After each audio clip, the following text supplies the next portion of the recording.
Best thing that's ever happened to you financially. Go. Easy. Sold my car on Carvana. Amazing offer. Really? I hit 200 on a scratcher. Did the scratcher come to your house and hand you a check? No. How many scratchers did you hit to get that? I hit a button on Carvana.com once. Okay, that's fair. It's like the lottery, except you always win.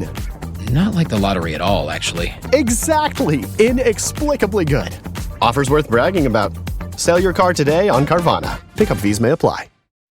Support comes from Wise, the smart way to manage the currencies you need around the globe. Fed up with losing out to hidden fees when you send money abroad with your everyday bank? Choose the smart way, Wise. You can count on the exchange rate you'd usually find on Google. No unwelcome surprises. Plus, ditch that where's my money feeling. Most transfers arrive in under 20 seconds. Join millions saving billions on hidden fees. Be smart, get Wise. Download the Wise app today. T's and C's apply. This episode is supported by FX's The Shards, a seductive drama from executive producer Ryan Murphy. Set in 1980s Los Angeles, the series follows a group of glamorous, deeply entangled high school seniors drawn into a life of wealth, beauty, parties, and excess. At its center is Brett, whose reality begins to unravel when the arrival of a new student coincides with a series of mysterious murders. FX's The Shards, now streaming on Hulu. This one goes out to all my ladies, all my multitasking mamas who need energy to show up at work and at home. All my empty nest explorers who need a little gut health support for the journey ahead. AG1 is the daily health drink designed to support whole body health with over 75 essential nutrients and pre- and probiotics. So you can make the most of every day and every decade. Learn more at drinkag1.com. Hey, it's Ryan Reynolds here from Mint Mobile. Now, I was looking for fun ways to tell you that Mint's offer of unlimited premium wireless for $15 a month is back. So I thought it would be fun if we made $15 bills. But it turns out that's very illegal. So there goes my big idea for the commercial. Give it a try at mintmobile.com/switch. Upfront payment of $45 for 3 months, $90 for 6 months, or $180 for 12-month plan required. $15 per month equivalent. Taxes and fees extra. Initial plan term only. Greater than 50 gigabytes may slow when network is busy. See terms. This podcast contains mature content, explicit language, suggestive situations, and partial to full frontal nudity. Listener discretion is advised. Don't let your kids listen to this. I love a shitty biopic. You? Yeah. Name one. Bohemian Rhapsody. Yeah, that's shitty. He won an Oscar. That's crazy. I know, man. That's crazy. They barely get into him getting AIDS. That's it. He's like, I'm sick. And I was like, what? Why would they get into that? Why would your dad? Oh. It's a cosmic mix of the action of the 90s combined with the exploitation films of the 70s. But with modern touches, it's hyper-violence, but it knows that it is. It's a little bit Tarantino. It's definitely a little bit Michael Mann. It's kind of a cosmic gumbo. It almost moves to the beat of jazz.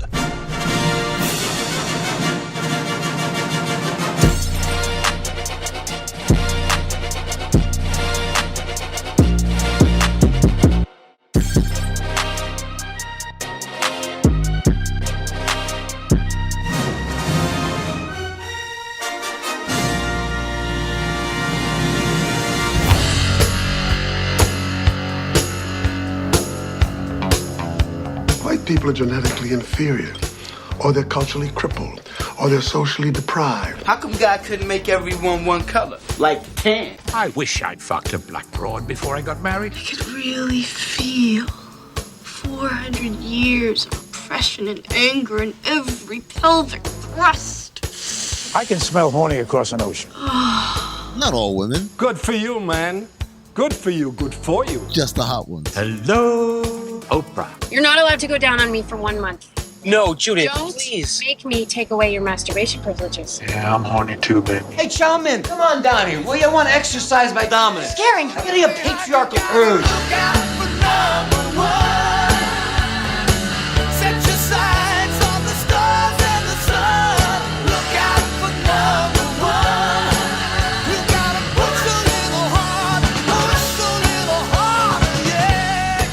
Don't mind me. Just keep doing what you're doing. We're a team. We work together. I don't know if you were paying attention. I wasn't. Please, goddammit! Just one more 5 whiskeys.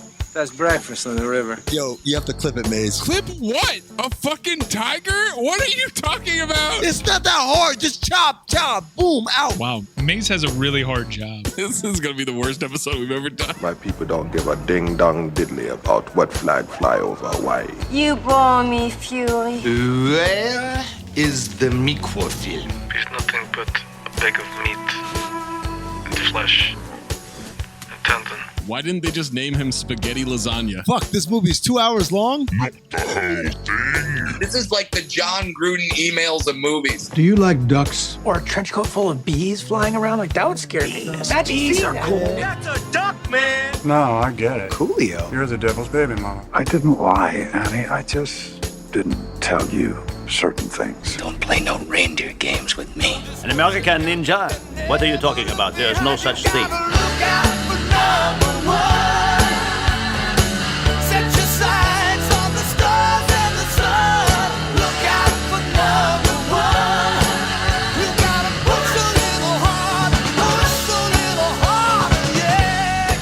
You've gotten rich off of the people in this town.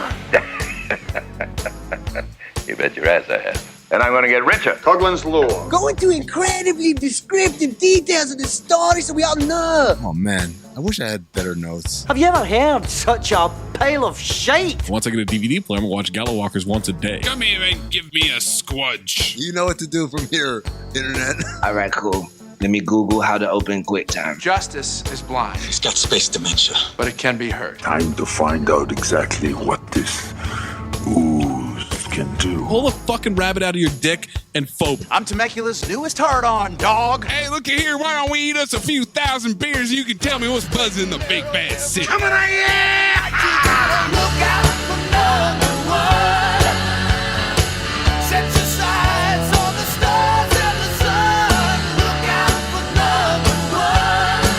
You gotta push a little harder, yeah. Enough! It's not funny anymore. Fuck you, fuck you, fuck you. You're cool.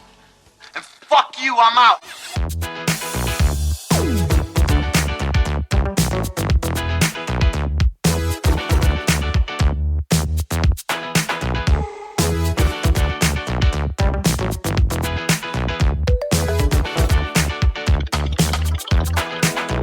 Welcome to Cinephobe, the podcast we break down the movies you're afraid to admit you love. I'm Zach Harper. That's Amin Hassan. That's Anthony Mayes. Oh, a big old heaping serving of go fuck yourself, Ice. How about that? I don't care where you listen to this. Spotify is where you can vote in the poll, like the poll for Hunter Killer. 64.4% phobe, 35.6% file. Spotify is also where you can leave a comment like, Yo, Adrian, who commented, Zach's dad seems like a good American.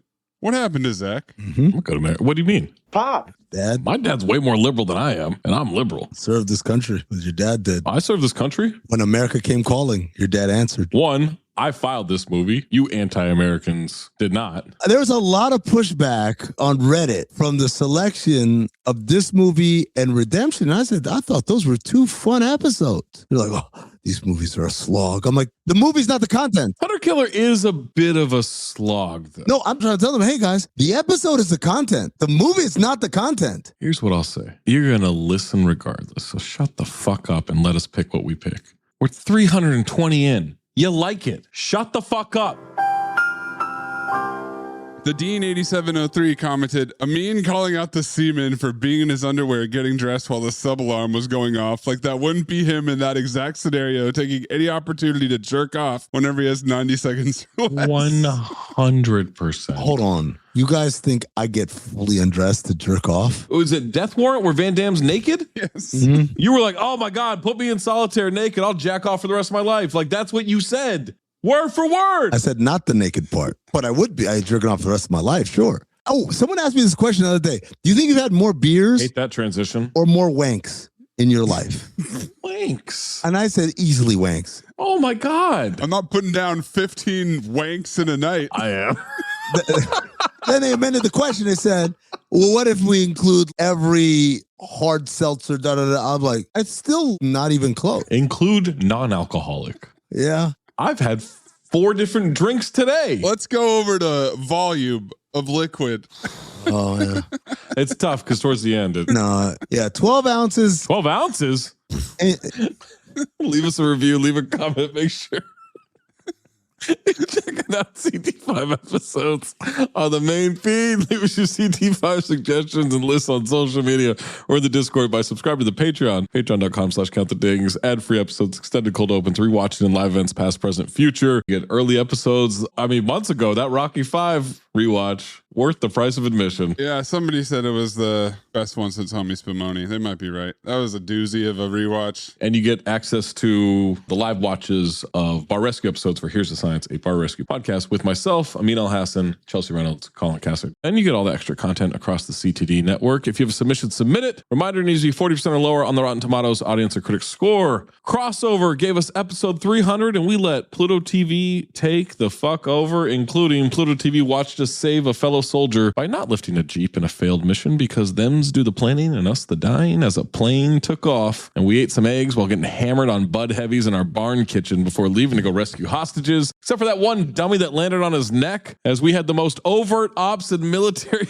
history and said, hey man, guess what qualifies for Cinephobe now? And Pluto TV watched us listen to story after story after stories. We waited to start doing some action and killing people, only to have us recruit absolutely nobody except one dumb kid we didn't want there, tried to unkidnap our colonel as we unloaded unlimited ammo, escaped into a Russian army thanks to one little trench and the Afghans before you know. And eventually they rammed a tank into a helicopter and head-on collision with Pluto TV saying, hey man, speaking of mute action stars, let's bring back the American Ninja. And Pluto TV watched us try to look like Steve Guttenberg as we were kidnapped in the heart of the Suthu with Chris Pebble and Diane Cannons, people. Big old boobies, despite the fact that we warmed up with stretching and meditation only to call on the mute American Ninja to hide in plain sight after Dirty Mike and the boys allowed you to join as we eventually fought a one-eyed ninja so our successor could eventually have sex with Diane's cannons in a bloody movie and said, hey man, I guess it's time for this podcast to become a B or C movie podcast exclusively,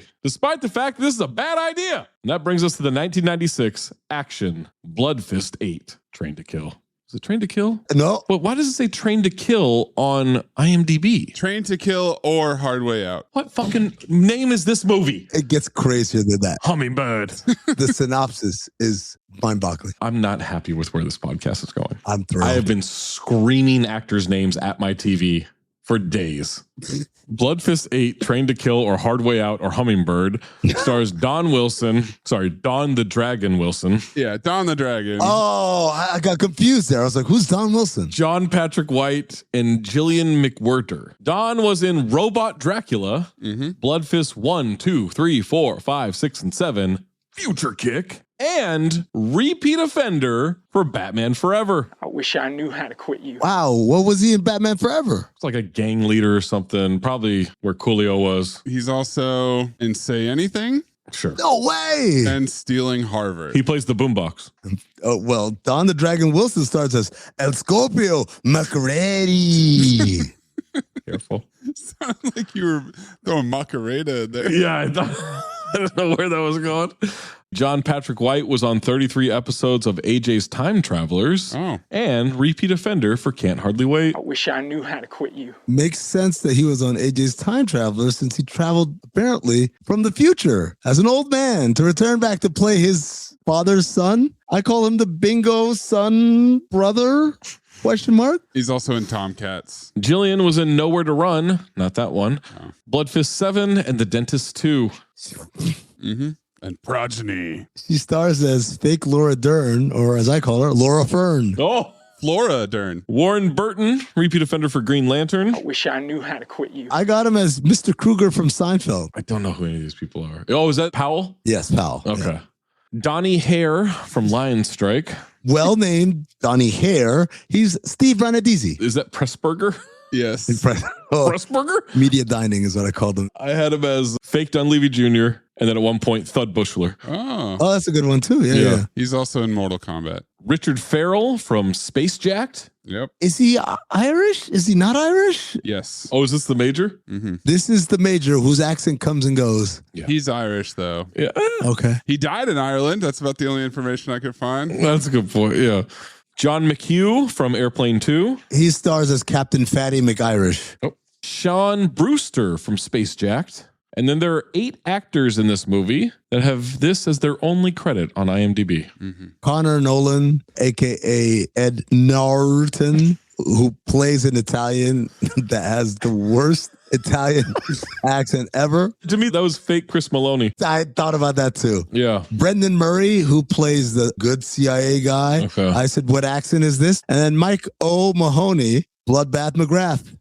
Bloodfist 8, Train to Kill, Hard Way Out, Hummingbird was directed by Rick Jacobson. Rick directed Bloodfist 6, Ground Zero, 2 episodes of Baywatch Nights, 12 episodes of Baywatch, 12 episodes of Xena Warrior Princess, and Bitch Slap. Bad Guys, and 5 episodes of Spartacus. Written by Alex Simon. Alex has written Hit the Dutchman, Piranha, and My Brother's War. Hell yeah. Synopsis for Bloodfist 8, Train to Kill, Hard Way Out, Hummingbird. A former CIA agent, Wilson, lives a suburban life as a high school teacher with his teen son, White. When the agent is attacked by former allies because of knowledge he possesses and his son is kidnapped, he is forced back into the business and his son suddenly sees a side of his father that he never knew existed. That's interesting because the Pluto TV synopsis says kickboxing champion Jake Ray thought his fighting days were over until a call from an old friend draws him to the Far East and into the hands of a madman. None of that happened. That has to be another Bloodfist. It's the same actor. By the way, I looked through the synopsis. His name changes in every movie, and I thought, oh, maybe they cast someone different. Oh. It's the same dude. Maybe it's the one. Maybe it's one of those situations. Maybe it is. Tagline, there is only one escape for a man who knows too much. What? No. A very crude Google search gave me $200,000 to $250,000 budget. Okay. The flight to Ireland. No gross numbers, of course. That was gross. Before we jump to this movie, listen to the rest of this podcast. Bloodfist 8, Train to Kill, Hard Way Out, Hummingbird is available on Pluto TV. It receives 0% on one critic review on Rotten Tomatoes, 35% from the audience on over 250 ratings. Amin, like the positive or the negative reviews? I know you're going to be upset when I say this, Zach, but I'm a clip emptied out completely without hitting a single person kind of guy. Give me the negatives. Okay, hold on. I got to scroll past one review. Stop being a pessimist. This tank is not half full. It's half empty. Emmanuel Levy of EmmanuelLevy.com. Leave me alone. 2 out of 5. Blank User, 2 out of 5. I would say this is the worst of the 8 Bloodfists, but it's still not terrible. The dragon is an ex-CIA agent who is targeted by crooked CIA members. The decision to film in Ireland seems to have forced budget cuts in other areas. He watched all 8 of them. He's seen them all. God damn. Blank User, 1 out of 5. Bloodfist goes out on a whimper. This time, the dragon with son has rescue his son, who's been kidnapped by old friends. For some reason, the action is moved to Ireland. Not sure why, but you can tell they're THERE in Ireland as the music goes all Irish style and all the actors have really bad accents. Like the previous film, this is totally forgettable, where you'll lose interest after about half an hour of some of the worst acting since number 6. Since number 6, there was one in between. The action scenes are pretty poor as well. Obnoxious Irish music is a horseman. Blank User, 2 out of 5. Bloodfist 8, Hard Way Out, really doesn't have much going for it. The acting is atrocious. Atrocious spelled ATROCHIOUS.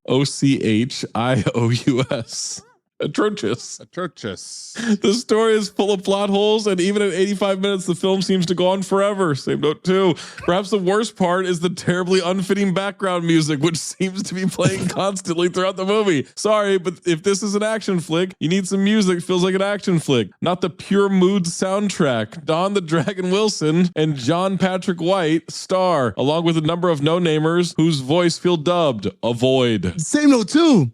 There's Same. ADR from people who you would not expect to see ADR from. Positive review. Hey, John, that's weird. That glass looks half full to me.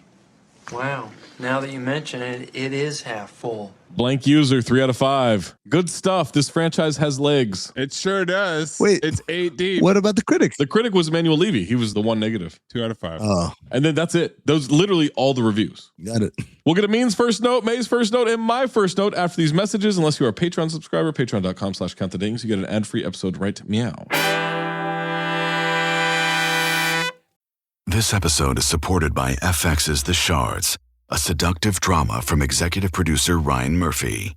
Set in 1980s Los Angeles, The series follows a group of glamorous, deeply entangled high school seniors drawn into a life of wealth, beauty, parties, and excess. At its center is Brett, whose reality begins to unravel when the arrival of a new student coincides with a series of mysterious murders. FX's The Shards, now streaming on Hulu. This one goes out to all my ladies, all my multitasking mamas who need energy to show up at work and at home. All my empty nest explorers who need a little gut health support for the journey ahead. AG1 is the daily health drink designed to support whole body health with over 75 essential nutrients and pre- and probiotics. So you can make the most of every day and every decade. Learn more at drinkag1.com. Hey, it's Ryan Reynolds here from Mint Mobile. Now, I was looking for fun ways to tell you that Mint's offer of unlimited premium wireless for $15 a month is back. So I thought it would be fun if we made $15 bills. But it turns out that's very illegal. So there goes my big idea for the commercial. Give it a try at mintmobile.com/switch. Upfront payment of $45 for 3 months, $90 for 6 months, or $180 for 12-month plan required. $15 per month equivalent. Taxes and fees extra. Initial plan term only. Greater than 50 gigabytes may slow when network is busy. See terms.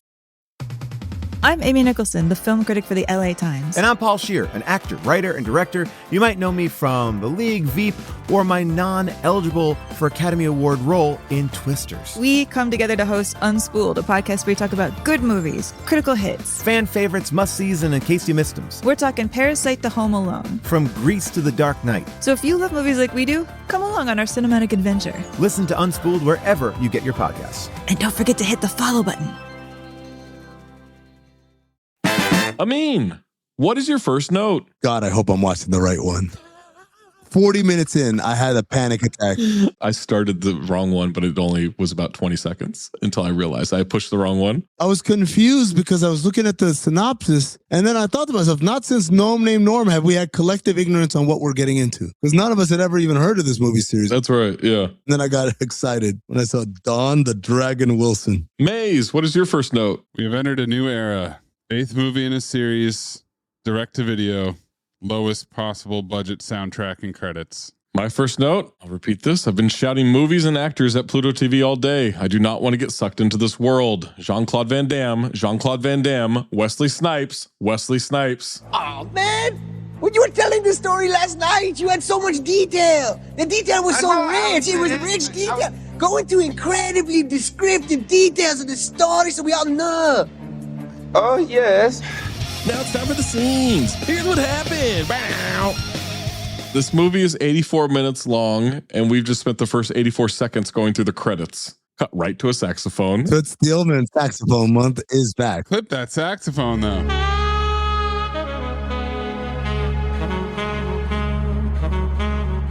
And we see the sax. We see Duke Silver playing it on the street. And we see Noodle right next to him. A1 casting of an unhoused dog.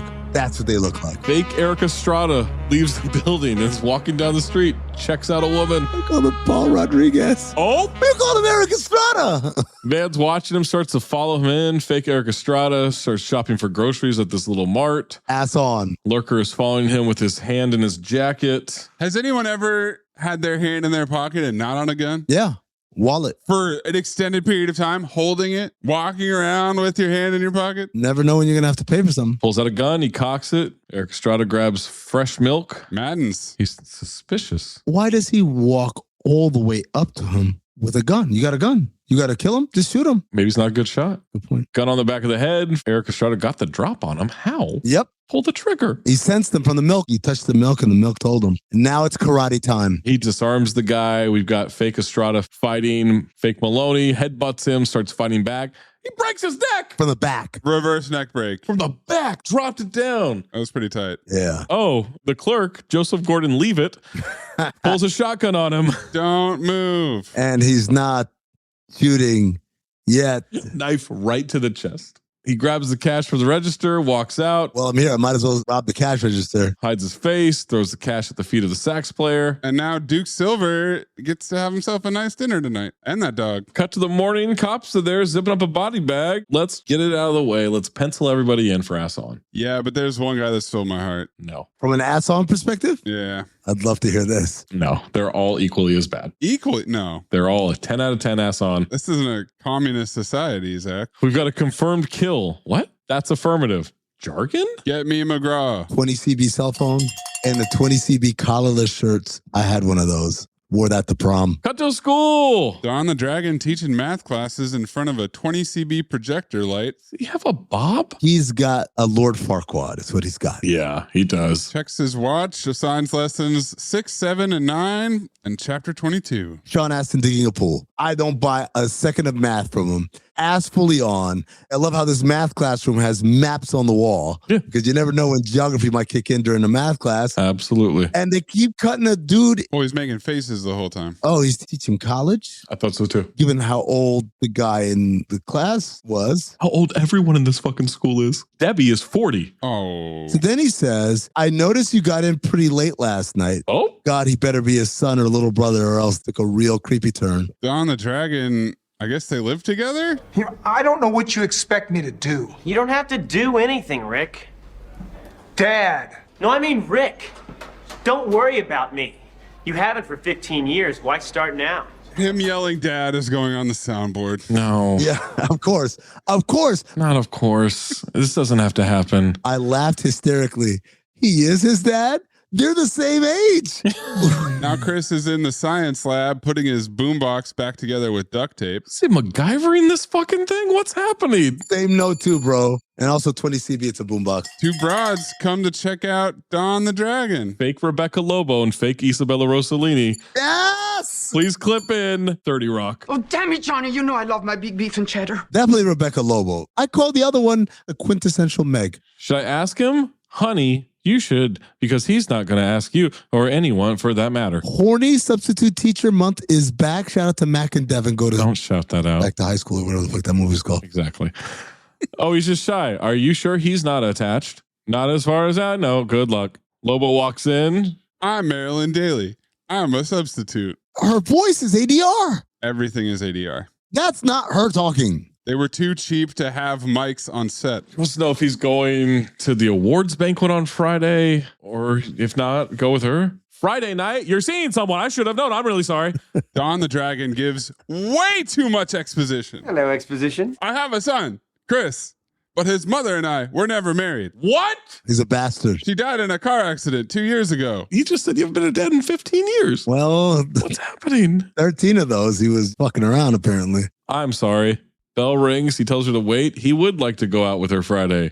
Hi, sweet Annie will challenge ass on as a horseman. I can't because she never shows up again. Well, I didn't know that at the time. This scene was just to give us the exposition that his wife died. No. Or excuse me, not his wife. Yeah, his girlfriend. Why'd you say no like Paul Bettany? No. No. No. No. Because the whole high school prelude, we have to establish some kind of life before we abandon it completely. So now Chris has a tiny locker. Holy shit. The tiniest locker. What could you keep in there? You can't even fit a book in there upright. Not a one. To be fair, in high school, we had tiny lockers like that. Unless you were a senior, then you got the full locker. Are they in high school or college? The lockers let me know. I think this is high school. He's there with fake Sam Morril. Adam Carolla. Sees two girls whispering and staring at him. More ADR. What? Dude. She's scoping you out. Are all these supposed to be high schoolers? His homie's hyping him up. Chris is making faces at a rate that might get him ass off in this movie. No, there is no ass off in this movie. Look at this photograph. Older girls screw around. He takes a deep breath. He throws his shoulders back, and then he is over there to introduce himself. Interested in going out Friday? What makes you think I would want to go out with you? Do I look like a child molester? Totally normal dialogue. Is this a high school / college? Like a fucking KFC Taco Bell? She does look old as fuck. No, you look like you're impressed with me. I'm not impressed with you. Yeah, you are. Here comes a dude in red flannel and another dude with a backwards hat. Not a dude. These are grown men. A 45-year-old man. These are steel workers. Mortgages, kids in college, tuition to worry about. This geek bothering you, Debbie? As poorly as this movie is written, this old woman being named Debbie is correct. She tells Chris to impress her. Guy in the hat says, "Hey, Cowan, your old man's a dick." He gave me a F. And Debbie learns this and goes, "Ooh, your dad's Mr. Cowan?" Dad. I see you brought my radio. They called the boombox a radio? Well, it had a radio. Back then they did. Okay. It's not your radio, asshole. Bully grabs him by the collar, throws him up against the window. They both make faces and he says, "Now who's the asshole? Asshole." Oh, yeah. And this feels so much like that Degrassi parody on I Think You Should Leave, River Mountain High. Oh, absolutely. I was waiting for Don the Dragon to pull out TC Tugger. TC Tuggers has this little knob on the front so you don't wreck your shirt or hurt your hand. Yeah, that makes sense. Yeah, you know what I mean? Because when you go through the day, your shirt gets kind of bunched up. So I was wrecking my shirts because I was pulling them out subconsciously, but this has that knob so you can just do it easily. Awesome. Well, we'll get to class. But they're not a joke. What? You don't make jokes about them, TC Tuggers. You don't wear them as a joke. You don't give them as a joke gift or wear them ironically or do pub crawls in them like the Snuggie. They're not like the Snuggie. Do they come in other styles? Not really. The hat walks over, takes the boombox while staring at the tall friend who does nothing. Nothing. He's a bitch. He fucking runs away. Hard to believe the bullying when everyone's 32 years old. God damn. He's older than Don the Dragon. We told Chris if he gives us his fancy radio, we wouldn't have to kick his ass every day. We lied. Got it. And then he pops a tape into the thing he's been calling a radio this whole time. Jargon of the time, man. Chris takes a second to reiterate to Debbie that if he impresses her, she'll go out with him, right? Yeah. Okay. Bully pushes the boombox button and gets electrocuted and never lets go of it. Mm-hmm. Did he just get murdered? Zach, when you get electrocuted, your muscles contract, so you do hang on. You can't let go. So that is actually attention to detail by the filmmakers there. No. Everyone laughs at him. If you ever seen Back to the Future, right as the time machine is about to go back to 1955, the electricity around it, that's exactly what it looks like. Not knowing anything about this movie, I said, oh, so he's going to build another device at some point. What? He runs away. Bully runs after him. And I love the ADR making it a disembodied voice say, "Get out of my way. You're dead, man, Cohen." Go pick her up at 8. Cut to home. Dragon's on the phone. He apologizes, then calls for Chris to come down here. Nick the bully whined to his dad. Dad. What a fucking pussy. Chris, come down here. Where'd you learn to make a bomb? Bomb? It's not a bomb. It gave him a little shock. Could have been a lot bigger. If I wanted to. How many times do I have to tell you? The first man to raise a fist. First man to raise a fist and first man to run out of ideas. I know. What you expect me to do, Rick? Stand there like a pussy and let those guys beat on me? Phrasing. You could have come to me. I'm your father. Dad. He wasn't the first man to raise a fist. He didn't raise a fist. That's the whole point. The motherfucker hemmed him up against the glass, then they go whoop his ass every day. Chris says he wasn't around growing up. Yeah, I can only say sorry so many times. Chris puts headphones in. Yeah, well, say it again. And then Don the Dragon threatens him with military school, 20 CB. Thank you. Okay. At least he'll get me the hell away from you. I was wondering. Military school became boarding school. Military school as a punishment to solve your problem child, 20 CB. Bad kids get sent to military school. Malcolm in the Middle. Yes. They sent Francis, older brother, to military school. All of a sudden, there's a red dot on his head, and I said, oh shit, they're going to kill this little bitch. It's a flashlight. They got a red flashlight. Bigger than a quarter. I thought there was something wrong with my TV. Oh, these fucking pixels. Pixels. Then it's on the dragon's forehead. He barely gets his son down behind the couch. They're not hiding. They don't really hide at all. No. Even worse than the new American Ninja. Why have a laser sight if you still go indiscriminately? They only have one gun sound effect. That's why. There is not a single gunshot in this movie that hits somebody. Nobody. Well, Zach, I will take this opportunity to introduce my horseman, Shooting Blanks. That's one of my horsemen for sure. It's basically American Ninja with the dull swords. Yeah. Gun version. The goons break in. And I know, I mean, what are you doing? This movie costs $200,000. Not a single weapon has a laser sight on it. No. I had it for shits and giggles. The PA holding up the red light didn't make it inside. No. My favorite is he takes out the first two that come in. That's right. Roundhouse kick, punch. The next one that comes in, the third guy that comes in, he goes down like a sack of potatoes. he jogs in, and Don the Dragon guides him to the ground like Don Zimmer. As he's disarming these assailants and punching and roundhouse kicking, the child picks up a machine gun. To help. Zach, like Ja Rule though, but it's blanks. He made Ja Rule look like the marksman. The marksman!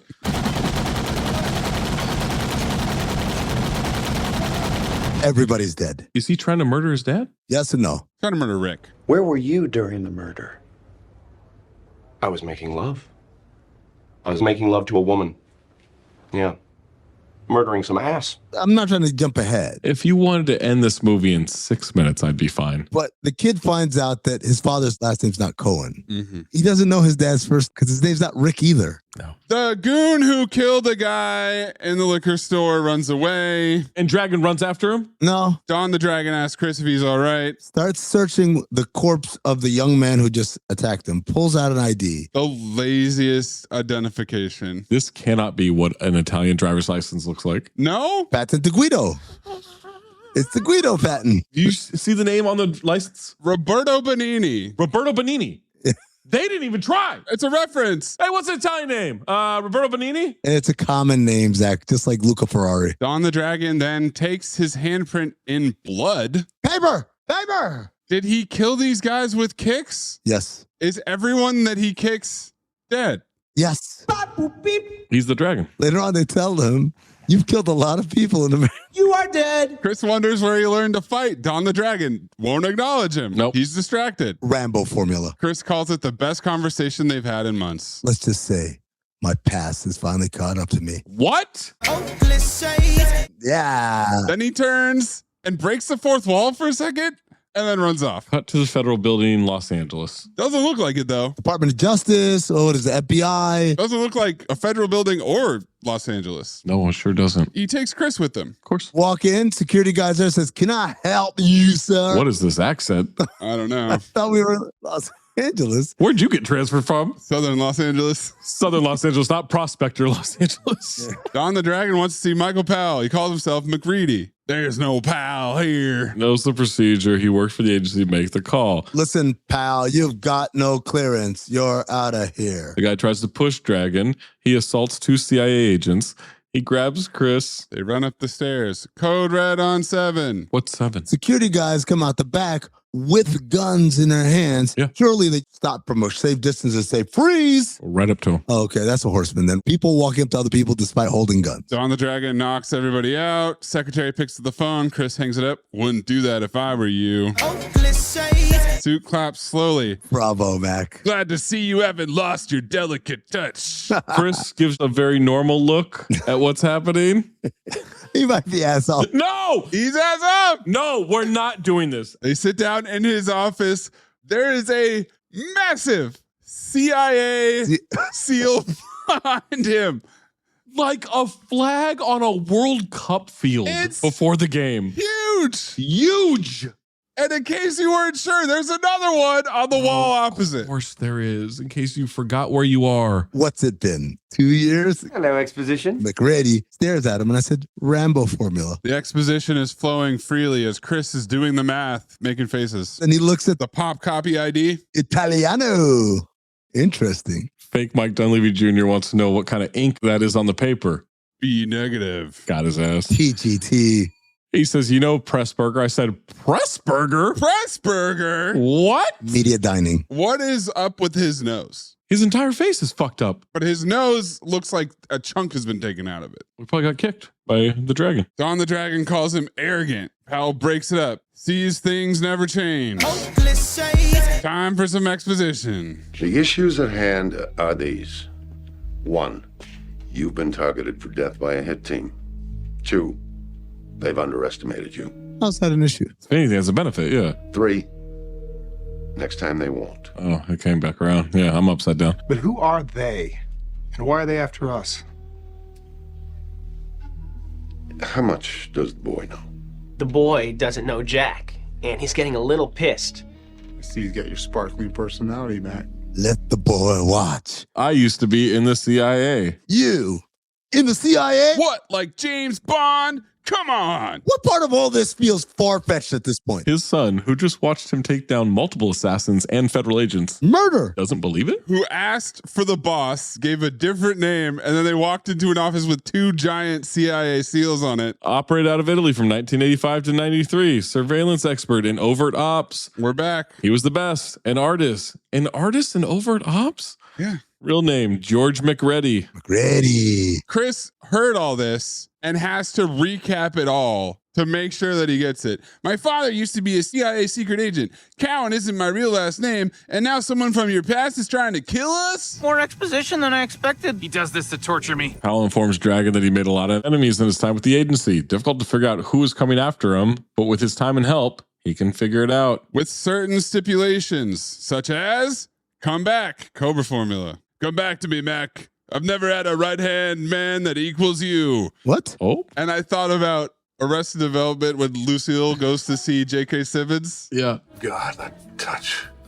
Oh, how could I forget? Pat. Lucille. I could never forget that touch. Then he says Mac can take them out himself. That's not much help, man.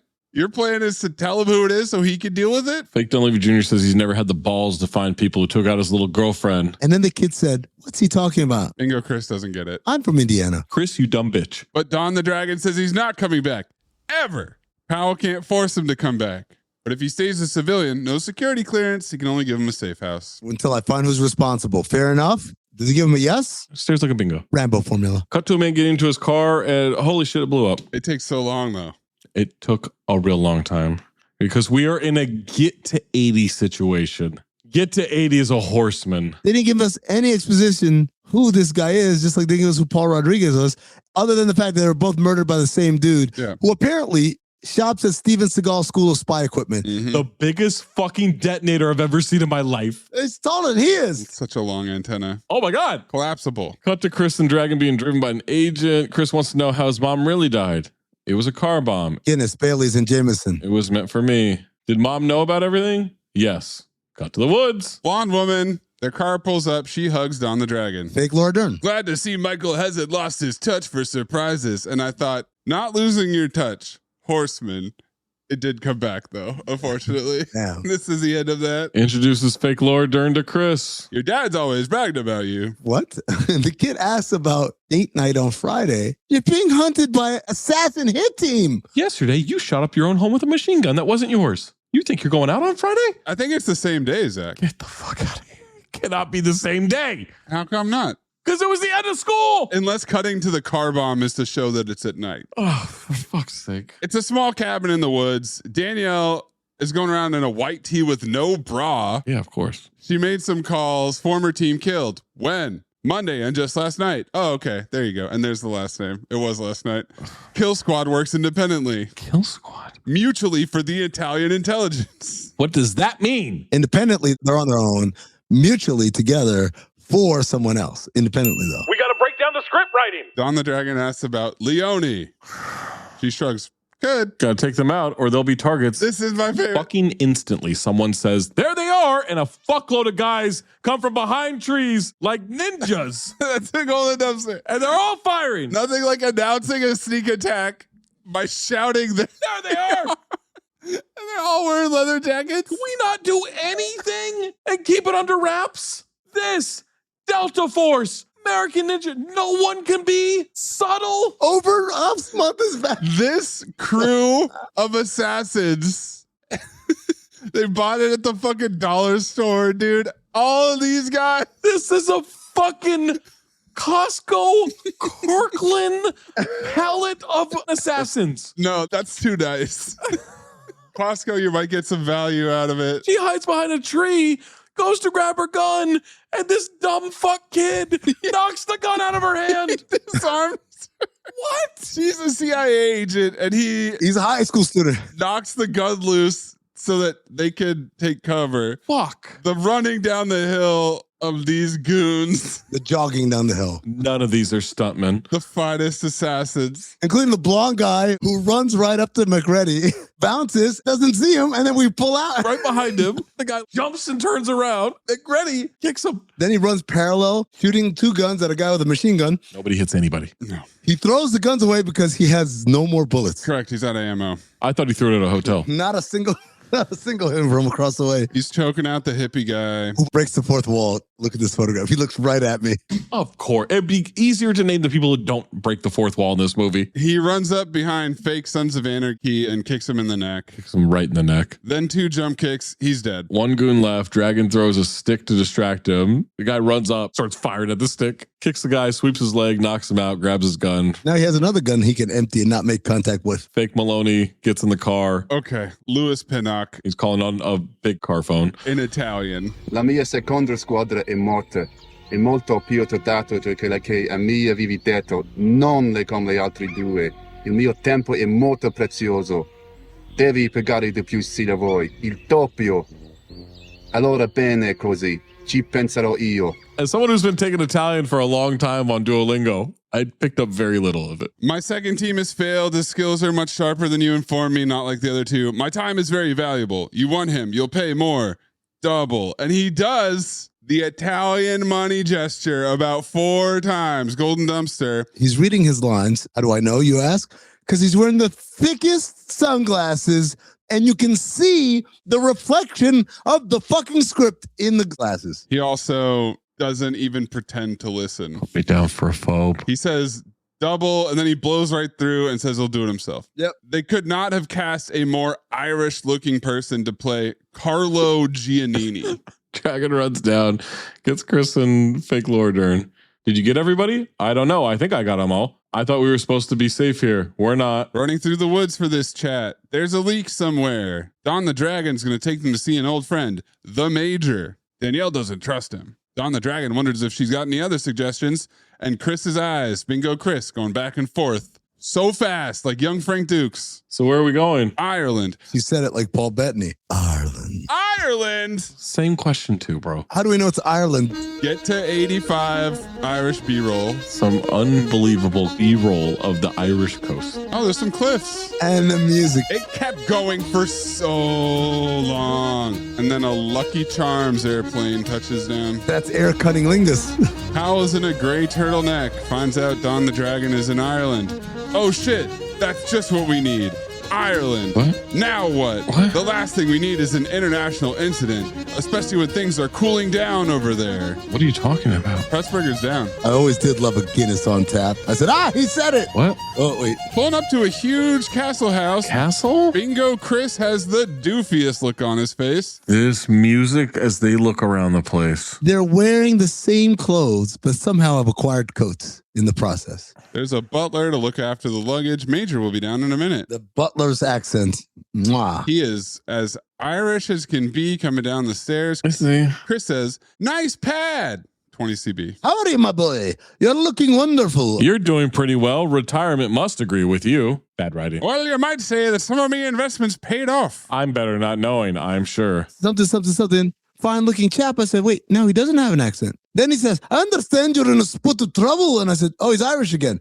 No need to worry. You did the right thing. No, he's not Irish. I'm like, what the fuck is this? Irish jargon horseman. Chap, lad, spot of trouble. Yeah, we're still explaining these chaps operate out of Italy. Yeah. He asks about Powell, who's due for a promotion soon. Hello, exposition. That's right. What? Well, bully for him. That's what he always wanted. Position and power. Cut to Powell on the phone saying he wants all the information. He wants it yesterday. I want all the information. Fake Dunleavy's name is Emmerich Pressburger? Emmerich Pressburger? Fucking what? What the fuck? And you were upset that they used Roberto Benigni as an Italian name. They're this close from running the show at Langley. What? They work in LA. Wait, so they do know about Langley? I mean, at the movie makers. We have the optionality to completely reinvent U.S. intelligence. Everett, it's our destiny. After 6 months in office, they'll wonder why they didn't give them the position 10 years ago. What? Pressburger likes it. He's always the optimist. They cheers. Back to the castle. Major introduces his pride and joy. A monk-filled computer room. A computer lab with 6 gateways and a printer.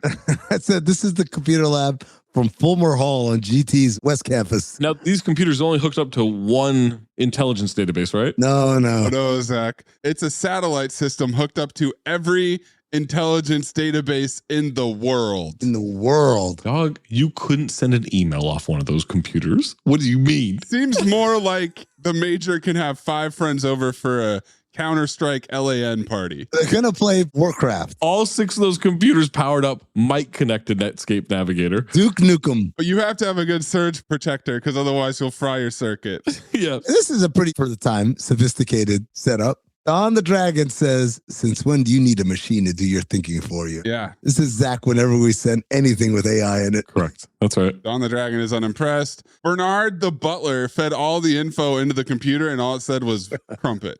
London. Potato. They're in Ireland. Major says the name Michelangelo Leone. It's Luca Ferrari's grandfather. And Bingo Chris, of course, wants exposition. Hello, exposition. So let's give it to him. Who is Michelangelo Leone? Italy's answer to JFK. What? That doesn't help at all. What are the politics of this movie? Good luck. He was a rising star in the Socialist Party in the 80s. So what happened? I was ordered to monitor his activities in '92, but something went wrong. He found out about our operation. There was a firefight, and Leone was killed. So? I'm the one who killed him. Managed to pin the killing on a radical opposing party. But, obviously, not everyone was fooled. Clickety-clack on the keyboard. Answers have arrived. The printer starts humming. It spits out 3 names, and one of them is John Rambo. Yo. But at least they took that whole room computer and compressed it down to these 6 LAN network. So these are supposed to be bios for all these guys, except they copied and pasted the bio. The only thing they changed was a picture in the name. The date of birth, place of birth, wanted for is the same. It's incredible. I like that it's supposed to be all Italians, and the first is a dude named Mick Murray. Yeah. Born and raised in London, England. Just like Bruce Reggio, who was born on 7 September 1945 in London, England. Then we get to Carlo Giannini, who is, of course, from Corleone, Sicily. Reference. Zach, you want to talk about lazy. They couldn't figure out. They went Corleone. I'm going to take a shit in my chair right now. Surely they just show us the exposition on the screen and then we've got to read it, right? Well, we printed it out. We read it for ourselves, right? No, they're going to recap this shit. They get to Carlo. They're going to get to know him better. More clickety-clack. They pull up the same thing they printed on the computer. And then they read it. One of Red Brigade's few surviving members went freelance. Great bio. Yeah. Bingo Chris says, so what are we going to do now? The Red Brigade. Great. Said it just like Cedric. What if I told you you only have 12 hours to legally have sex? To finding true love. Or just like a good guy. From the director of Easy A and Anyone But You. This whole thing is nuts. There's nothing traditional about this night. On August 7th, the clock starts on the summer's biggest rom-com. I'm Owen. Allie. What about you and me? Monica Barbaro, Callum Turner. I've been told I'm a 7. By who? Your mom? No, she thinks I'm a 10. One night only. Rated R. Only in theaters August 7th. This one goes out to all my ladies, all my multitasking mamas who need energy to show up at work and at home, all my empty nest explorers who need a little gut health support for the journey ahead. AG1 is the daily health drink designed to support whole body health with over 75 essential nutrients and pre- and probiotics, so you can make the most of every day and every decade. Learn more at drinkag1.com. This episode is supported by FX's The Shards, a seductive drama from executive producer Ryan Murphy.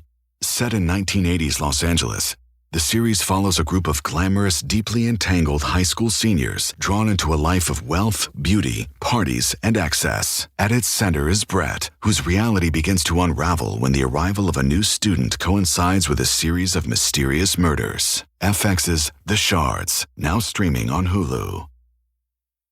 Hey, it's Ryan Reynolds here from Mint Mobile. Now, I was looking for fun ways to tell you that Mint's offer of unlimited premium wireless for $15 a month is back. So I thought it would be fun if we made $15 bills. But it turns out that's very illegal. So there goes my big idea for the commercial. Give it a try at mintmobile.com/switch. Upfront payment of $45 for 3 months, $90 for 6 months, or $180 for 12-month plan required. $15 per month equivalent. Taxes and fees extra. Initial plan term only. Greater than 50 gigabytes may slow when network is busy. See terms. On the Dragon driving around for some more Irish B-roll. Cut to Dragon walking around town. We see Fox's bar where it's Guinness time. The music is obnoxious. Carlo is right there with his weird sunglasses and two armed goons walking around. Whoa, how do you know they're armed? Now they're way in the back, peering around the corner, right? Overt ops, guns drawn. Guns in a belt or perhaps in a holster underneath the jacket. In their hands, in front of their face. Small guns, though. Machine guns. 6 feet behind the dragon. Carlo then tells them to stay outside. What? That's a good strategy. Why would you have all these guys and then you guys stay outside? Why would your dad? Don the Dragon gets the drop on him in the bar. He's not good. Can we say that about Chris Maloney? Carlo? Or the dragon is just that good. What about Paul Rodriguez? He got the drop on him too. He broke his neck. Yeah. Fucking Undertaker'd him. But I'm just saying, as far as the element of surprise is not with Chris Maloney. When Carlo has to put down his gun, he says, fuck. What accent is this supposed to be? I know that ain't Italian. What accent is any of it? He read the Italian. He did his job. He grabs a bottle and breaks it on Don the Dragon's face. Bar fight time. The goons rush in. It takes them 5 minutes to get inside. Well, there's a bunch of people flooding. They gotta. On the way out. Bar fights are cool because you get all sorts of props to use. Bottles, pool cues. And then I said, chairs? On cue. That motherfucker grabs a chair. Don the Dragon runs away from the goons and Carlo in pursuit. One guy fires into the ceiling. Overt Operations Month is back as men with machine guns chase after another guy down the street, and nobody cares. In case you're wondering, the obnoxious music has not stopped for a second. The gunmen surround him, and long-haired Dan Soder gets way too close to Don the Dragon. Don the Dragon grabs him and shoots his gun wildly into a crowd. Crowd of innocent Irish people. Mike Lowry formula. Maloney is right behind him with the gun, not shooting. They're doing the parallel running and firing at each other thing. No one's actually hitting anybody. Every single gun has the same firing sound effect.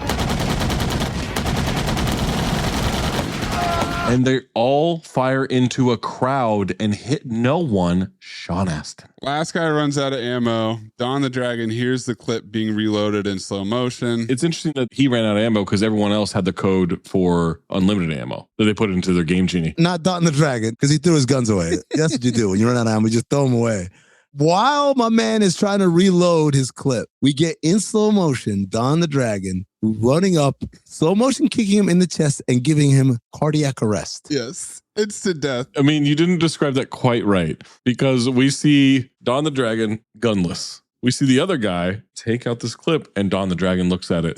And the guy goes, all right, let me pull this other clip out. And Don the Dragon looks at it. He heard it. He waits until the guy is putting it in the gun. And then he goes and jump kicks him into a fucking ICU. Everyone he kicks is permanently in a coma, never to return. Bloodfist, this guy's a murderfoot. Yeah, Murderfoot would have been a better series title. Oh my God. He doesn't bloodfist a single person. There's not one bloody fist in this movie. There's a bloody palm print. That's different. Yeah, I think that's the blood fist right there. Carlo points a gun at him right as the Irish cops pull up. And give him a real arrest. But Carlo has a diplomatic visa and a license for his gun, so he pins it on Don the Dragon. Diplomatic immunity. May I offer up another horseman? Are these Irish accents? Great police work here. Who's responsible for this bloody mess? He is.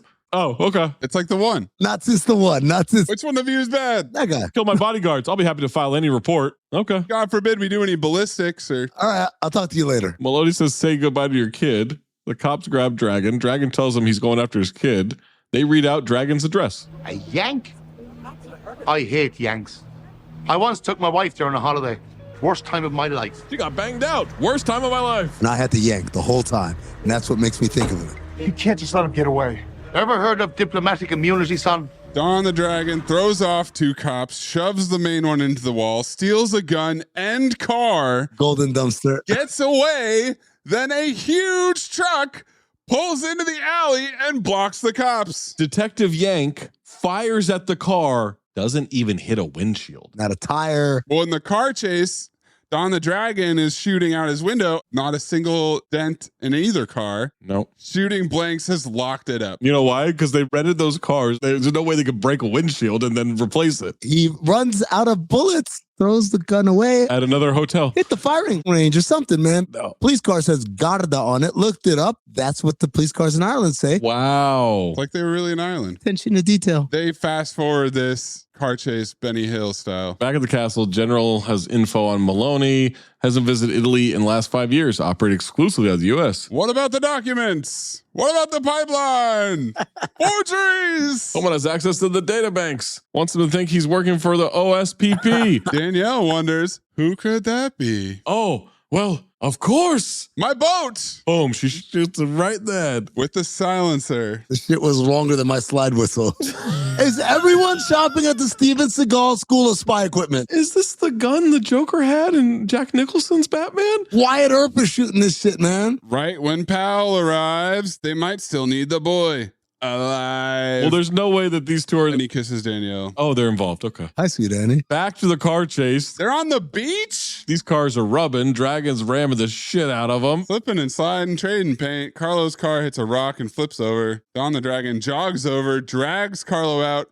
Who does number 2 work for? But Carlo draws a knife. We see gas leaking all over the car. I wonder what's going to happen, guys. Actually, I take that back. I had no idea how he was going to die. He catches his dude arm, he breaks it, then he roundhouse kicks him, and then he gives him a last kick, and I'm like, this is the death kick. But the kick thrusts him into the car, which is at that moment also exploding. How does it explode? He hits the stereo. Blue electricity. Blue electricity. From the beginning of the movie. Back to the Future. Did his kid jack off this car into electric power? 88 miles an hour.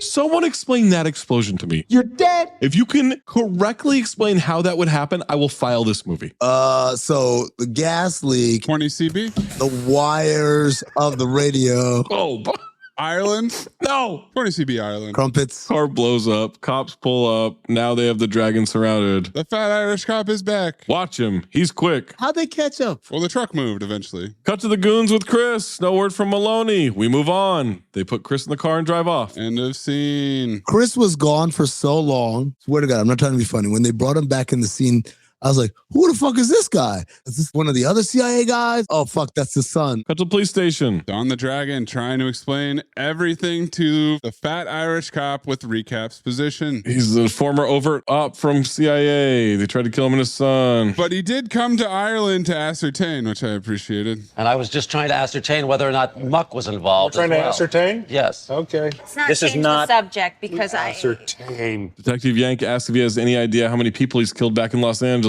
Don the Dragon. Powell should have taken care of that. Whoa. Some advice for both of you and anyone else who's listening. If you're ever asked about how many people you have murdered, please do not answer.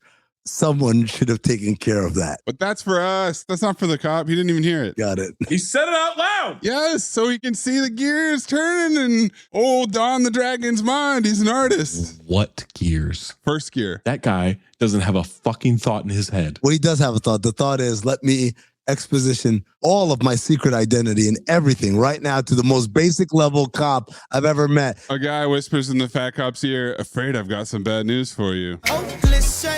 They can't confirm or deny his association with the agency, and the major didn't answer the phone. They could have my son. Who's they? Look, the other day we had a bloke in here who insisted for 6 hours that he was the tooth fairy, but that doesn't mean that I let him pull my teeth. Golden dumpster, locking it. Now I want some straight answers. I've told you everything I know. All right, that's enough. Maybe a few nights in jail would jar Mr. Rambo's memory, huh? Ah, they said it. Oh, Rambo formula. Lock him up. Cut to them putting Chris in a room on a houseboat. What? Nerd with glasses from the first crime scene is here. I'm Agent Stanton. Amin's prom shirt. He got the police to drop all the charges. He's from Langley. Wants to talk about Powell. What is this accent? And we get an incredibly over-the-top music sting that is 1,000% a commercial break for television. Absolutely. Because then it lingers for like 5 seconds. It's Powell we want to talk to you about.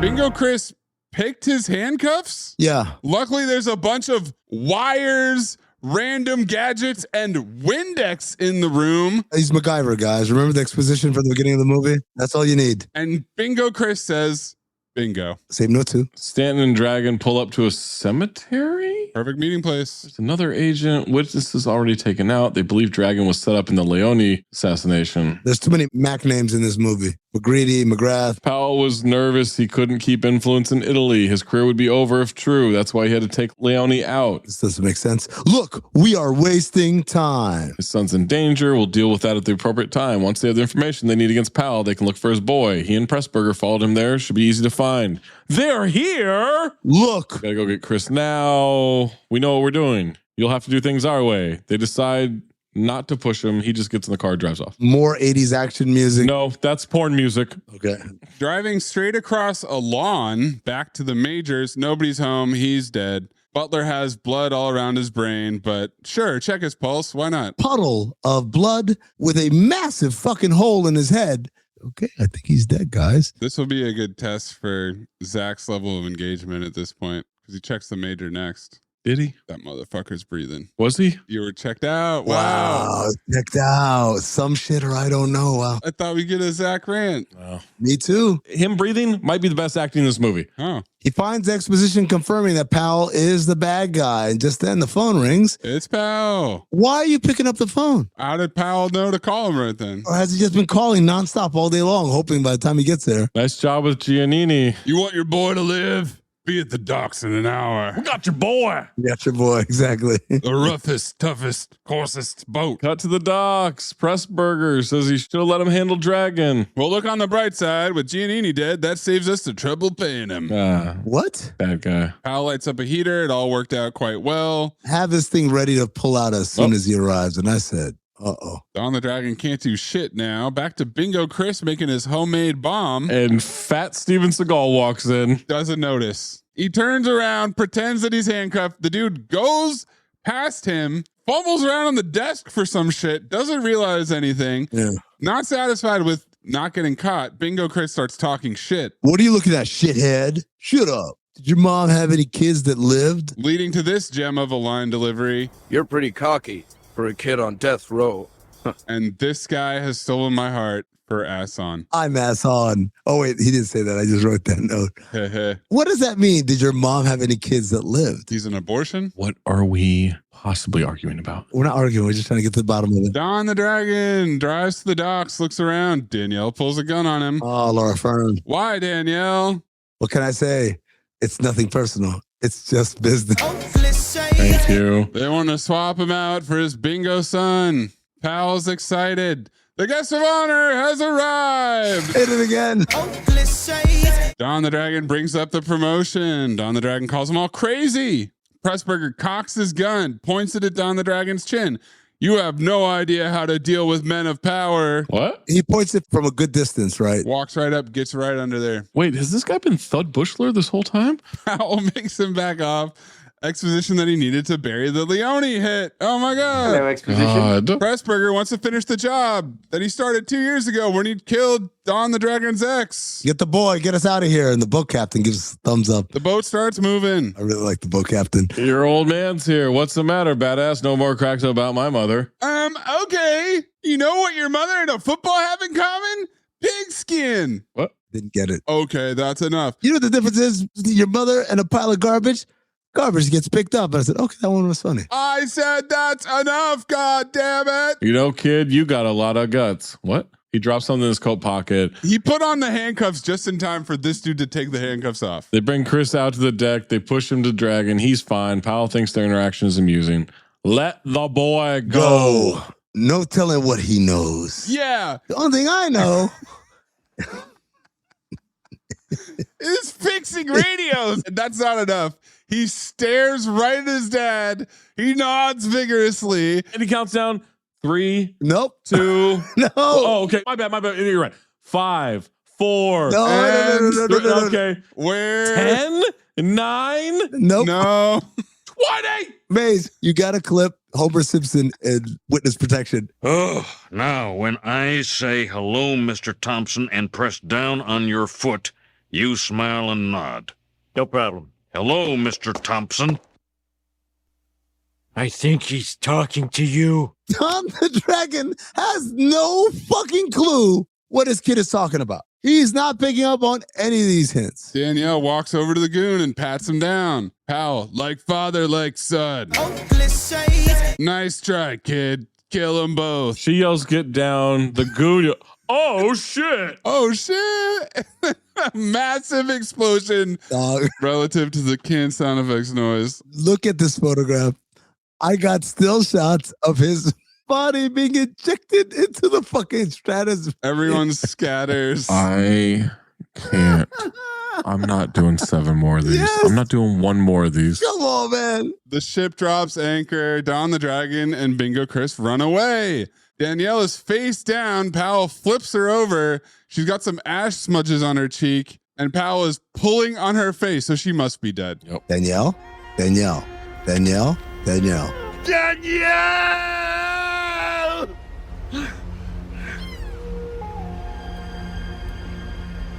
I want those bastards. Dragon's trying to find a place for his son to hide. You're on a fucking boat, dog. It's a boat in the middle of the ocean. Where are you going to go? It's not even a big enough boat to hide. Well, as luck would have it, Chris has an idea. Mm-hmm. I'm going to swim for help. Fuck out of here. There's no land anywhere. Fuck out of here. And he jumps like a bingo into the water. You guys saw how he jumped? Who's that man on ward? When he jumps overboard, he goes, ah. Cut to a cop informing Detective Yank about the explosions in the bay. They're gunshots. Oh, he's named O'Leary. Of course he is. Good Lord. He wants John Brady's boat ready to leave in 5 minutes. How are you roping John Brady into this? Time for Don the Dragon to fight all the goons on board. He tosses one overboard. He throws a safety ring around one, shooting at his son. He cracks the next one's neck and takes his gun. Then he guns down a guy on the crow's nest. No, he didn't. Who jumps off into the water. He shot at the guy, and then the guy jumped. His son is swimming very slowly away. This man, who I'm to believe is a trained CIA operative with a machine gun, cannot even hit a slow-moving swimming target. Well, you can't hit anything if you don't have real bullets. Dragon goes below deck. He's searching for Powell. A gunman misses him in the most narrow hallway I've ever seen in my life. They're 5 feet away in a hallway. In a narrow hallway. With machine guns. Yes. Nobody hits anything. There's not even any collateral damage. I'll show you collateral damage. Dragon attacks the goon. He's getting choked or checked. I don't know.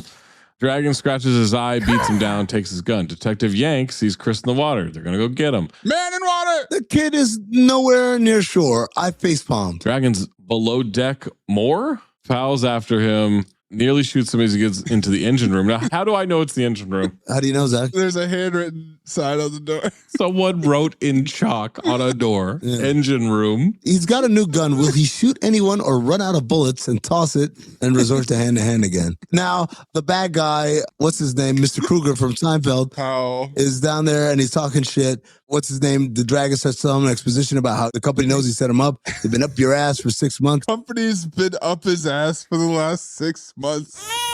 Give it up. It's over. Powell responds, I'll always be employable, Mac. And you'll always be dead. Weird self-cover formula. But you never, ever hear that from villains. Villains are usually, I'm going to be in charge. I'll still rule this shit. This guy's like, I might get fired here. Don't worry, though. They'll hire me somewhere else. My LinkedIn is solid. Okay. Yeah. Chris swims to the boat. In the upset of all upsets, Zach, Amin did not take this picture. What? Yeah.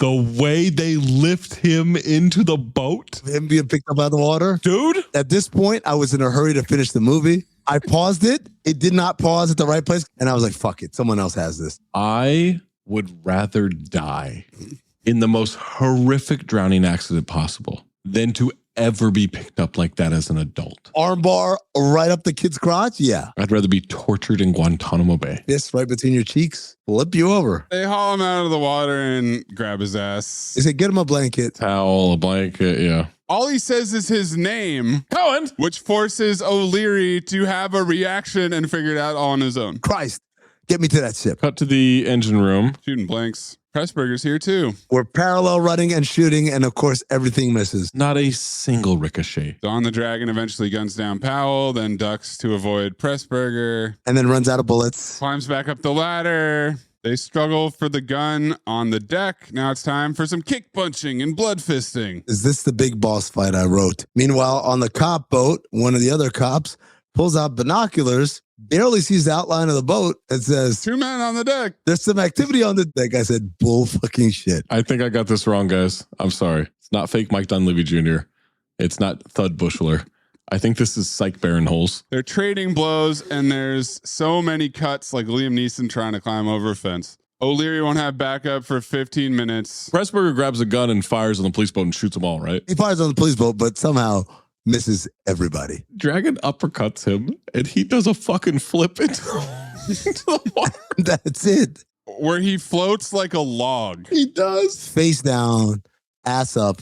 That's the way we like to fuck. Don the Dragon and his bingo son look at each other in slow motion. Powell kicks the door open. I'm not quite dead. I fucking knew he wasn't dead. He grabs Bingo Chris by the neck, tells Don the Dragon, you haven't got the guts. Chris gets out of the way. Dragon shoots him. Breathing real heavy. They're on land. O'Leary wants more ambulances and backup, wants Don the Dragon to come down to the station and answer questions. But then McGrath shows up, and he also has no hard feelings, but he wants to ask him some questions too. He needs more info. Mm-hmm. The body bag is all the info you'll need. Yeah, TGT. There's your investigation. What? He walks away from both guys, tells them to talk to each other. What? Then he tells Chris, I hope you understand, I'm finally free of my past, and I'll never lie to you again. I love you. What? They half hug in a way where they have barely met. Well, Bingo Chris calls him Dad instead of Rick, which is growth. Yeah, that means we can catch at Friday dates. It's only been a day? Still Thursday. Then we only have one problem. What's that? Nobody's going to believe our excuse for missing school. One last Cobra formula, guys. They walk away from the camera. Roll credits. We roll credits. What? They've been missing school for a day.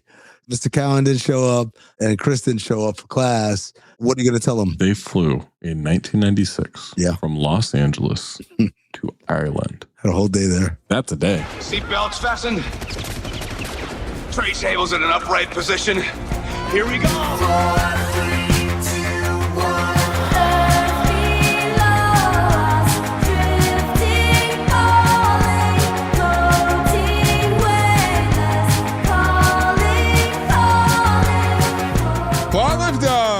Nope. Pass. I got one the massive flashlight sized laser.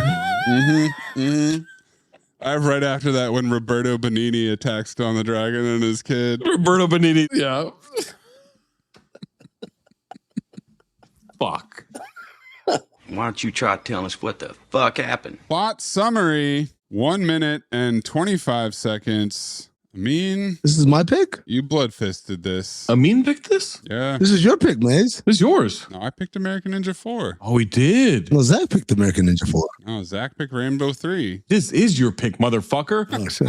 Oh, 3, baby. 1, 2. Look, do me a favor. I don't want to do a countdown before I do the scene. No countdown. Can we just do it off of action? Just in your own time. Good. So I'm not a rocket ship, okay? All right. Brother, this shit harkens back to another time. Unhoused people played the saxophone. Paul Rodriguez was getting steady work, and you could have an entire cast of people act out a horrible script and be fully funded for it.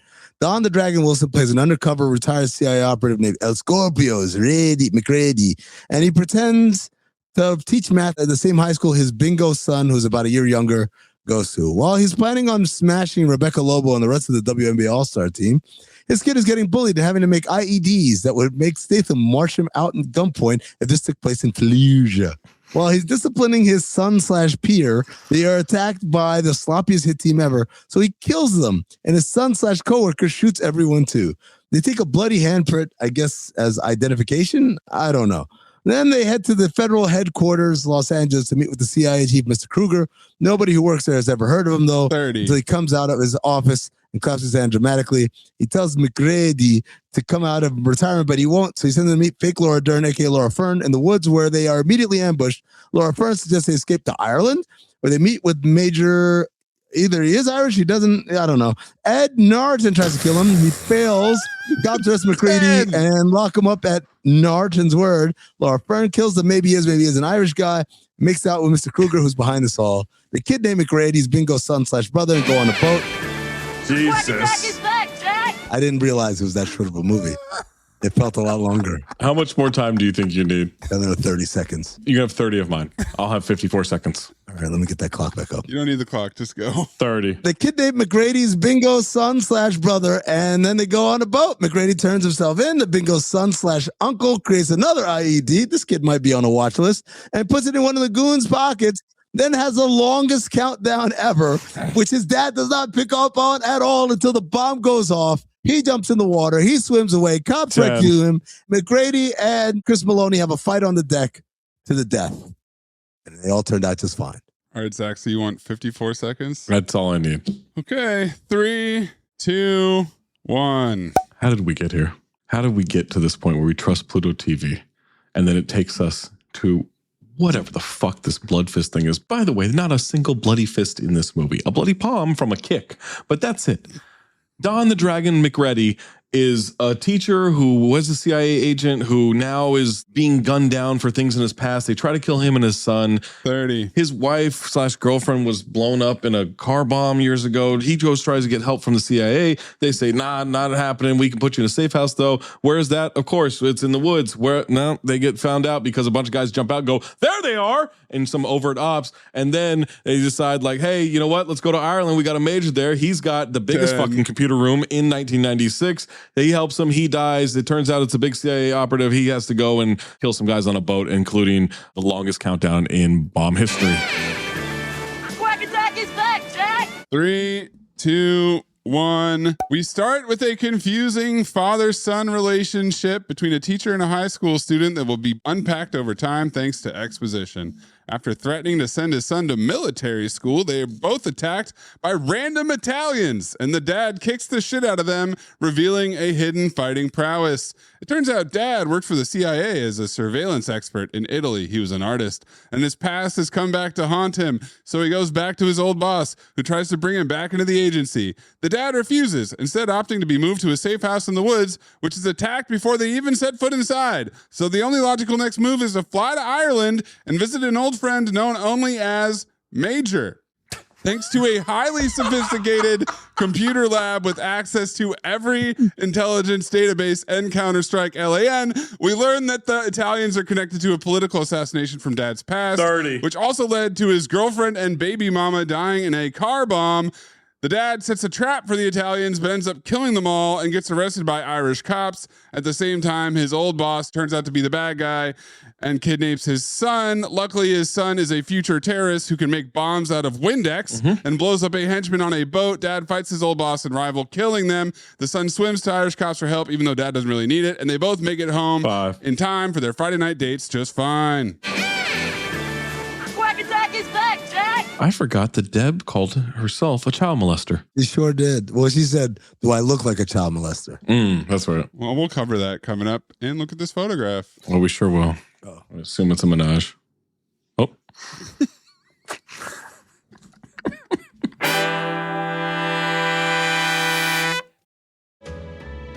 This one goes out to all my ladies, all my multitasking mamas who need energy to show up at work and at home, all my empty nest explorers who need a little gut health support for the journey ahead. AG1 is the daily health drink designed to support whole body health with over 75 essential nutrients and pre- and probiotics, so you can make the most of every day and every decade. Learn more at drinkag1.com. This episode is supported by FX's The Shards, a seductive drama from executive producer Ryan Murphy. Set in 1980s Los Angeles, The series follows a group of glamorous, deeply entangled high school seniors drawn into a life of wealth, beauty, parties, and excess. At its center is Brett, whose reality begins to unravel when the arrival of a new student coincides with a series of mysterious murders. FX's The Shards, now streaming on Hulu. Who cares if you lose the game? You got this off your chest. I mean, it's just one night of bar trivia. One night of bar trivia is sacrosanct to us. Trivia is sacrosanct. This film was not part of the Bloodfist franchise when originally released in the United States. It debuted on video with the title Hard Way Out. Later released on video and DVD in the US with the new title, Bloodfist VIII, Hard Way Out. This is the only Bloodfist film in the series not to have WKA World Kickboxing Champion under Don Wilson's name in the opening credits. That's it, Zach. And that's all the trivia I got. He really does have a different name in every Bloodfist movie. I'd like you all to do an experiment on a plant, something that may benefit mankind. And if you devise something that's groundbreaking, I guarantee you a A in this course. Oh, well, hold on, man. You firing me? You can't do that, Lionel. Look, man, if you don't want me to have a foreman job, I understand, but I need my fucking job, man. Louis Pinnock Accent Award, Connor Nolan, Italian. Over my man, Irish guy who's sometimes Irish and sometimes not. Oh, the major. I think he was actually Irish. Then talk like it. His accent went in and out. It's the major. He did the hand thing, though. Okay, you got me. All right, Carlo Giannini. Carlo Gugino. I knew someone was going to make that mistake. Carlo Gugino. Let's show them who the horsemen are, guys. Yeah, we got soul.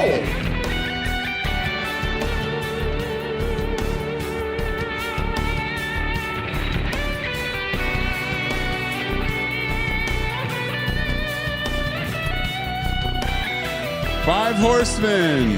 Ass on. Not losing your touch. Quickly wiped off the board. Shooting blanks. What the fuck is this movie? I also have people walking up to other people with a gun in their hand, but closing in the distance, thus negating the advantage of a gun. Accents. I mean, you made a pretty compelling case for Don the Dragon throwing guns as a horseman. But that was along with shooting blanks. Mm-hmm. Steven Seagal School of Spy Equipment.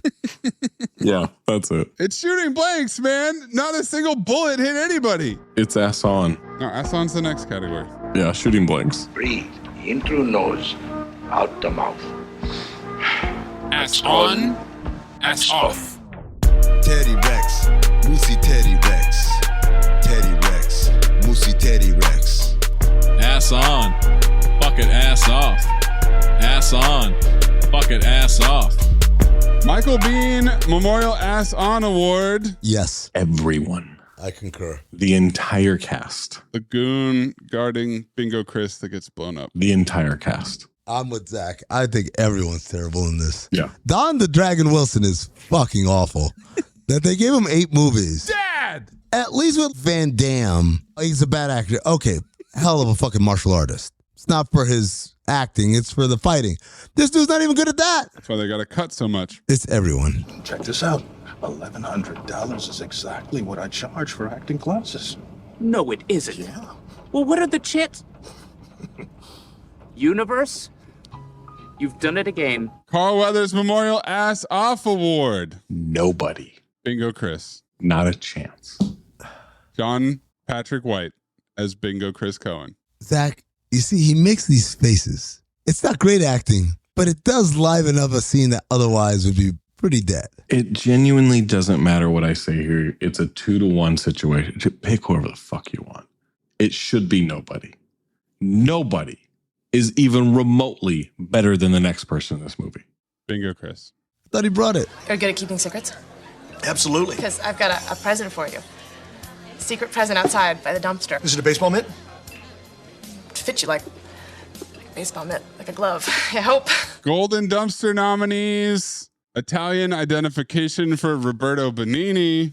Disembodied voice yelling, "There they are!" to kick off a sneak attack. Carlo doing the Italian money gesture to demand double pay. And the Major's pride and joy, a computer lab with 6 gateways and a printer. I'm also going to add on, just call and tell him it's McReady, him escaping the cops, stealing a gun and stealing a car all at once. the explosion on the boat where the goon says, "Oh shit," and the boat captain saying, "Fire on deck" in the most ass-on way. I got my golden dumpster. What's yours? The way Chris is lifted into the boat. I'm gonna go with the goon say, "There they are." I'm coming to shoot you now. On a sneak attack. Okay. Well, if you're taking that one, I'm going to take the Major's Pride and Joy, a computer lab with 6 gateways and a printer. I want that setup, man. What setup? Kept some killer sleepovers in 5th grade. Jesus Christ. Zach, you could run one hell of a gambling outfit from there. Could you imagine if Street Ball Bets had access to that? That's how FanDuel came about. Well, Amin, you picked a motherfucker. Motherfucker. I like that. Phobe. Terrible writing. Phobe from me. Terrible acting. This is a red sweep. Don't do this. No. I can already see the shit grin on your face. Dog, I had the shit grin on my face all fucking movie long. I laughed so hard, man. This is right up there, crossover levels. No. This is a comedy, man. This is a comedy, and it's funny because everyone here thinks they're making a serious action movie. Everyone except Bingo Chris. He's the only one who knew he had to ham it up for us. I happily file this and look forward to more Bloodfists in the future. Maze? You're out of your mind. It's a phobe. What? Well, I thought we had fun with it. You two had fun with this. This is horrendous. This is Nick Fury level production. Don't follow his lead, Maze. Follow my lead. Come on, man. You and me here. What? The package of sound effects, ADR, and blanks with the preloaded iMovie effects. I could do better audio for this movie. Again, that's what makes it fun. You know, you guys loved Samurai Cop and filed it. It's not Samurai Cop. It's not even close. What? It's not campy. It's just bad. You don't think this is campy? No. He picked a guy up out of the ocean with the hand on his ass. What the tape? Like a bowling ball, man. He put his thumb up his fucking asshole. It's not campy because they're taking themselves a little too seriously. And that's where it doesn't work for me. I mean, there was Irish music playing the entire I laughed. second and third act. Wait, there's a third act? Ireland? Algiers? You guys don't like to have fun, man. I remember when you guys used to have fun, man. Send us your Phobe file, Golden Dumpster, Ass On, Ass Off, 5 Horsemen, Lewis Pinnock, Plot Liftoff, Talk Hoops, Darth Amin, Corn Puzzle, Cinephobe Pod, Count the Dings, or drop in the Discord by being a Patreon member, patreon.com/countthedings. Next time we make love, you introduce me to Jade.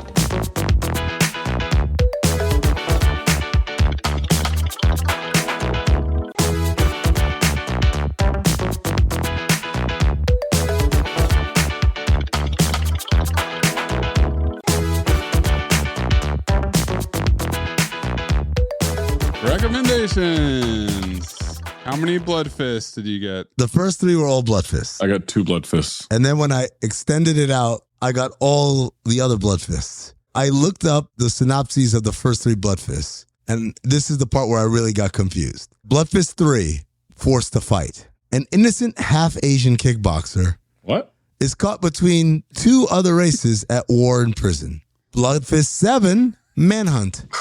Jim Trudell is a man pursued. Branded a cop killer, he must fight to stay alive and to clear his name with the very police who framed him. And then Bloodfist 6, Ground Zero. A kickboxer must prevent the launch of a nuclear missile by terrorists targeting New York City. In none of these is he a former CIA operative, and they don't seem to have much in common with one another. So I'm wondering if Bloodfist is a random description, but he gets to play different versions. Dawn the Dragon's making another movie. We're calling it Bloodfist. Yeah. So 1 and 2, he has the same name. Well, I got American Ninja 3 Blood Hunt. Or have you ever heard of Cynthia Rothrock?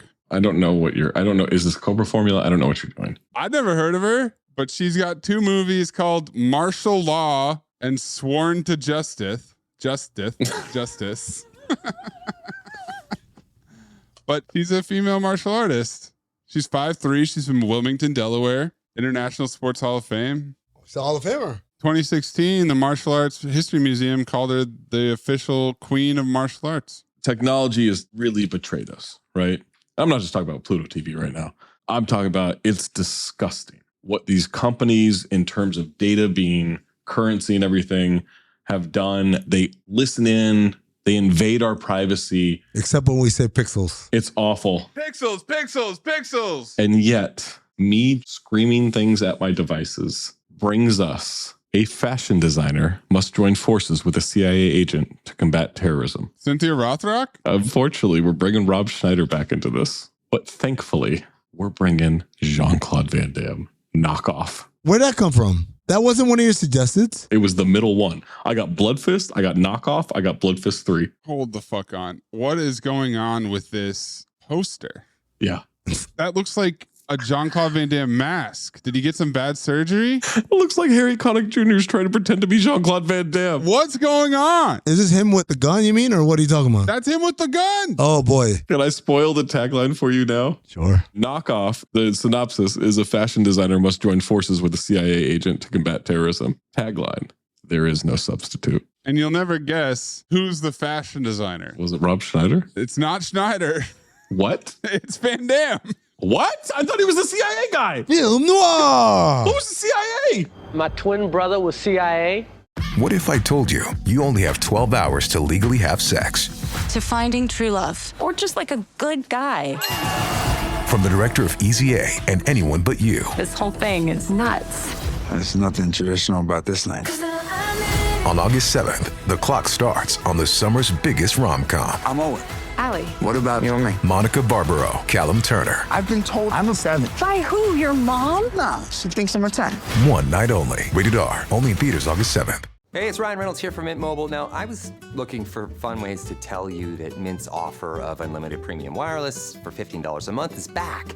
So I thought it would be fun if we made $15 bills. But it turns out that's very illegal. So there goes my big idea for the commercial. Give it a try at mintmobile.com/switch. Upfront payment of $45 for 3 months, $90 for 6 months, or $180 for 12-month plan required. $15 per month equivalent. Taxes and fees extra. Initial plan term only. Greater than 50 gigabytes may slow when network is busy. See terms. Okay, real talk. Shopping doesn't always boost your confidence. Sometimes you just want to put something on and think, yes, this is me. That's why Stitch Fix works. You take a quick style quiz, size, budget, what you're into, and a real human stylist sends pieces picked just for you. Try everything on at home, keep what you love, send back the rest. Shipping's free, no subscription required. Get $20 off at stitchfix.com/Spotify.